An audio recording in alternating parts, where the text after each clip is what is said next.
Budget येत असते, वापर कुठे होते हे माहिती नाही आम्हाला त्याचा शोध घ्यायचा आहे आणि इतक्या वर्षापासून या बजेटवरती तुम्ही आतापर्यंत काम काय केलं हे याचा हिशोब पण द्यायचा आहे.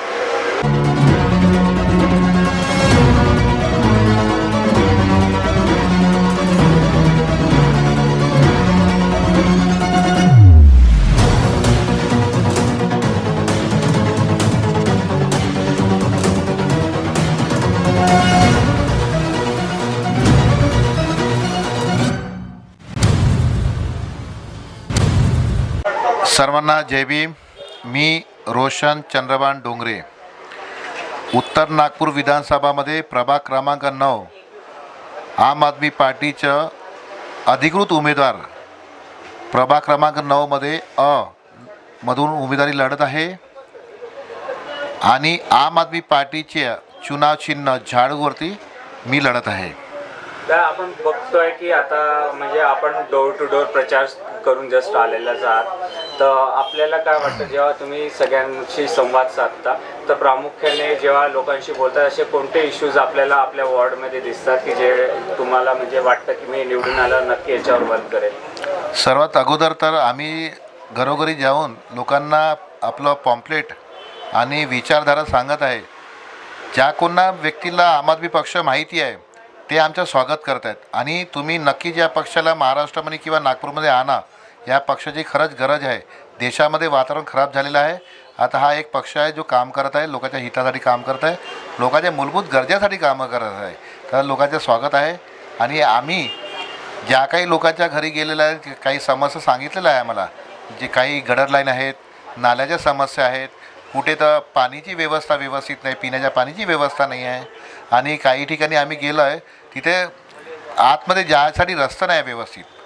अशा ठिकाणी आम्हाला कंप्लेंट्स आलेले आहेत. तर आम्ही एक प्रयत्न करू की ह्या सर्व समस्याचं समाधान करू. सुरुवातीला तर आमच्या पक्षामध्ये पाणी मोफत देणं हा मोठा मुद्दा आहे, शाळा मोफत देणं हा मोठा मुद्दा आहे, दवाखाना मोफतचा करणं हा मोठा मुद्दा आहे. आम्ही सुरुवातीला या गोष्टीवरती लक्ष देऊन आणि सोबतच या गटर लाईन झालं किंवा रोडाचा किंवा नाल्याचा विषय झाला हा सुद्धा परस्पर गिरणार. आपण बघतो की सध्या ज्या मनपाच्या शाळा आहेत जसं तुम्ही म्हणाले होते की एज्युकेशन आणि जसं मनपाच्या शाळा एकदम दयनीय अवस्थेत आहे सध्या आणि एकीकडे पब्लिक स्कूलचा वाढता व्याप नागपुरात आहे आणि जे मध्यमवर्गीय आणि जे नॉर्मल लोक आहेत ते आपल्या मुलांना पब्लिक शाळेत नाही शिकवू शकत. तर आपल्याला काय वाटतं आणि ज्या शाळा आहे पब्लिक स्कूलच्या मॅक्झिमम नेत्या लोकांच्याच आहे. सर्वप्रथम आम आदमी पार्टीने याच विषयावरती लक्ष दिलेलं आहे. पब्लिक शाळा ह्याच्यावरती किती पैसा जात आहे लोकांचं. सर्वसाधारण व्यक्ती या पैशाच्या भरपूर भरपाई करू शकत नाही. म्हणून आम आदमी पार्टीने सरकारी शाळा, महानगरपालिकेच्या शाळा यासाठी आणि 5 स्टार लेवलवरती बनवलेल्या शाळा आहेत. हे आपल्यासमोर उदाहरण आहे दिल्लीच्या. आता पंजाबमध्ये बघा, तिथे पण या शाळेच्या म्हणजे प्रचार झालेला आहे आणि बनवलेली पण आहे. फक्त बनवली नाही, शाळा बनवली नाही, तिथे स्मार्ट एज्युकेशनसुद्धा दिलेलं आहे. महानगरपालिकेच्या सरकारी शाळेचे जे विद्यार्थी आहे हे IIT, III इथे गेलेले लोक आहेत. याच्याने आपल्याला एक म्हणजे समजून आलं पाहिजे. नागपूर महानगरपालिकेचं वार्षिक बजेट 5,500 करोडचे आहे आणि शाळेला जाते 500 करोड. आता या नागपूर शहरामध्ये कोणती अशी महानगरपालिकेची शाळा आहे की एका वर्षामध्ये एकसुद्धा शाळा बनवू शकत नाही. तर यांना इतकं समजायला पाहिजे की आम्ही किती घुसखोरी करत आहे, भ्रष्टाचार किती होत आहे. ज्या तुम्ही वार्षिक बजेट घालतं 500 करोडचं शिक्षणावरती, कोणती आहे शाळा नागपूरमध्ये सांगा? एकही शाळा शिल्लक राहिली नाही आहे आणि दर्जेदारचं सोडा, तिथे जाऊन त्यांनी विद्यार्थी आणि आपले पुरुष वर्ग आहे तिथे ॲडमिशनसुद्धा करू शकत नाही अशी परिस्थिती आहे. तर आपण एक म्हणजे जनताच्या जागृतीसाठी एक विषय घातलेला आहे की आम आदमी पक्ष प्रथमच शाळेवरती आणि स्वास्थ्यावरती आणि पाण्यावरती मुख्यतः जोर घालून आपल्या समोर ह्या बेसिक मुद्द्यावरती काम करणार आहे. बिलकुल जीवनावश्यक गोष्टी ज्या आहे एका माणसाला एज्युकेशन, हेल्थ आणि स्वच्छ पाणी या 3 गोष्टी या रोजमर्राच्या गोष्टी आहे आणि तेच इश्यू तुम्ही आता बघताय आणि त्याला नक्कीच तुमच्या इनोव्हेटिव्ह आयडियानी सॉल्व करा अशी अपेक्षा तुमच्याकडनी जास्त आहे.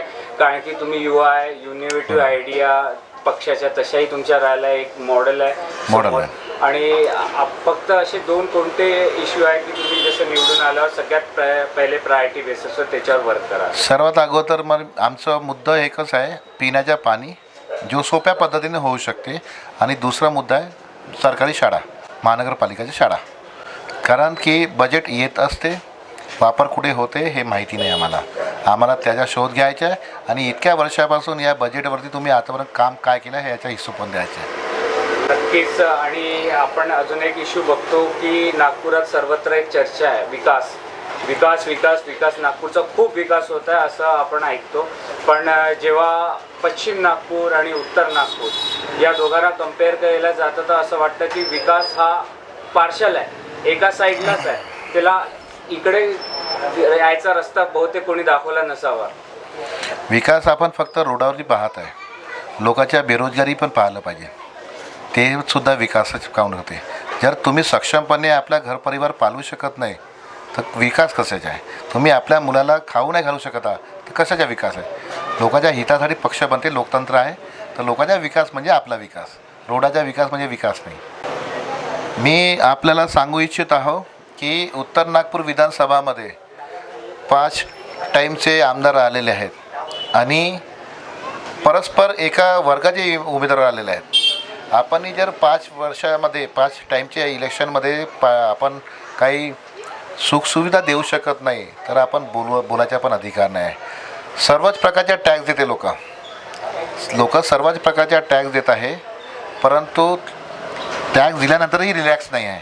हा एक प्रश्न आपल्याला नेहमी राहिला पाहिजे. आपला नेता लोकनेता राहिला पाहिजे, राजनेता नाही राहिला पाहिजे.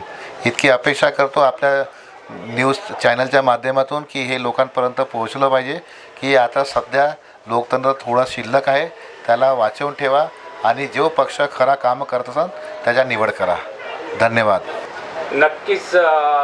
जे म्हणतात ना की एका उमेदवाराला ज्याला इश्यू माहिती राहते तोच ते इश्यू सॉल्व्ह करू शकतं. त्यामुळे तुम्हाला आपल्या प्रभागाचे, नागपूरचे म्हणा इश्यूज माहिती आहे, अपेक्षा त्यामुळे आपल्याकडनं खूप जास्त आहे की निवडून आल्यावर नक्कीच ज्या इश्यूंची तुम्हाला जाण आहे त्याच्यासाठी नक्कीच प्रयत्न कराल आणि आपल्या वॉर्डाला आणि नागपूर शहराला एक असा उमेदवार भेटेल की जो नक्कीच विकासासाठी, खऱ्या विकासासाठी धडपड करेल. आपल्याला येणाऱ्या इलेक्शनाबद्दल खूप खूप शुभेच्छा. धन्यवाद.